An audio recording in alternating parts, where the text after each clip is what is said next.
Elena is a mother of 3. Last summer, her 4-year-old daughter was raped.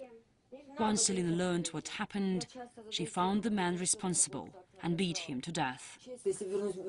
Now looking back, I can only say that I just wanted to be sure that this animal was punished and would never do such a terrible thing he did to my little girl.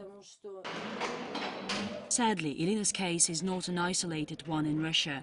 In a country where 70% of pedophiles are paroled with the opportunity to reoffend, vigilante justice is often used as an alternative to a court of law.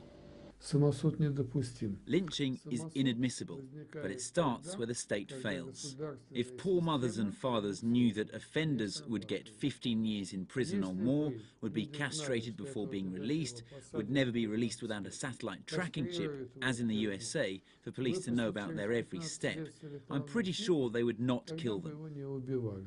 There have been numerous attempts to toughen the laws on pedophiles in Russia.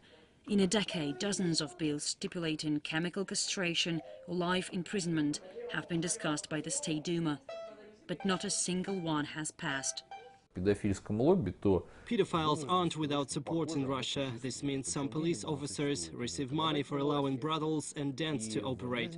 Members of the court system acquitting criminals. And I'm not only talking about the child porn industry. There's so much money and so many people involved in this corruption. This evil is too hard to fight.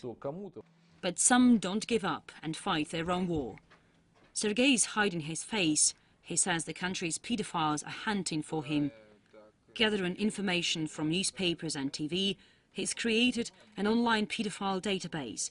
Hundreds of offenders, including teachers, musicians and unemployed, are collected here, with short profiles and photos. In 98% of cases, child abusers reoffend. People should know who they are. They should know what they look like. They should be on alert. Sergei says in the 13 years he's been working on this site, not a single official has taken any interest in his plight. They do have far greater databases, but just don't want to open them up. We did what they should have done. Sex offenders here are divided into categories, from those serving sentences to those deceased. But there are many who are marked as at large or wanted, a terrifying thought for parents everywhere. Every day, some 60 children become victims of pedophiles here in Russia. That means in the 2 weeks we've been working on this report, more than 800 kids have been abused. For years, Russian legislators have been talking about protecting children, but for each day they fail to act, even more innocent lives are being destroyed. Marie Finoshna, RT, Moscow.